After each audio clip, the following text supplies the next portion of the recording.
रुक करते हैं बड़ी खबर का। एसीबी के दो बड़े ट्रैप फेल हो गए हैं। एसडीएम और डिप्टी एसपी के रीडर ने मांगी थी घूस। ट्रैप की कार्रवाई फेल होने से उठे सवाल। एसीबी के अधिकारियों की कार्यशैली पर सवाल उठे हैं।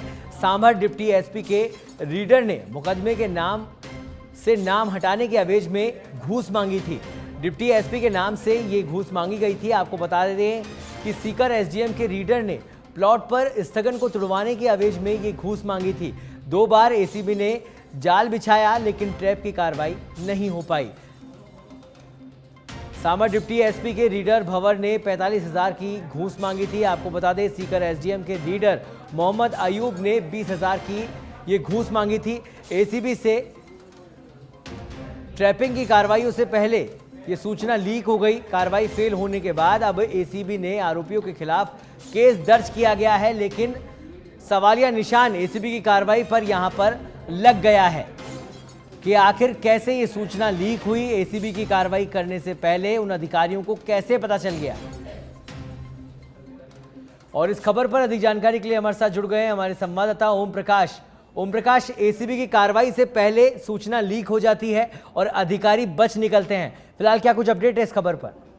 जी देखिए, पिछले 1 माह में एसीबी की 2 बड़ी ट्रैप की कार्रवाइयां फेल हुई है। इसमें एक कार्रवाई सांबर में होनी थी डिप्टी एसपी ऑफिस में, जहां पर डिप्टी एसपी के रीडर द्वारा डिप्टी एसपी के नाम से घूस मांगी जा रही थी और यह घूस 45,000 रुपए की मांगी जा रही थी। ये धोखाधड़ी के मामले में नाम निकालने के एवज में।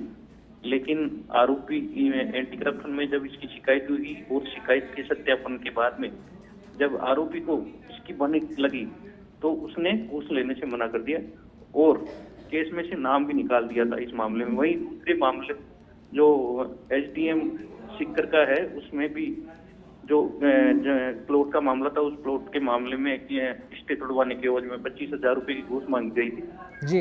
इसकी भी बनत से एसीबी की जब आरोपी पक्ष को लगी तो उसने भी घूस लेने से मना कर दिया। यानी कहीं ना कहीं एंटी करप्शन में ही कोई ऐसा सोर्स था इन लोगों का जो सूचना लीक हुई और ये ट्रैप की 2 बड़ी कार्रवाइयां को अंजाम नहीं दे पाई एसीबी जी। अभी एसीबी के अधिकारियों का क्या रिएक्शन है इस पूरे मामले को लेकर?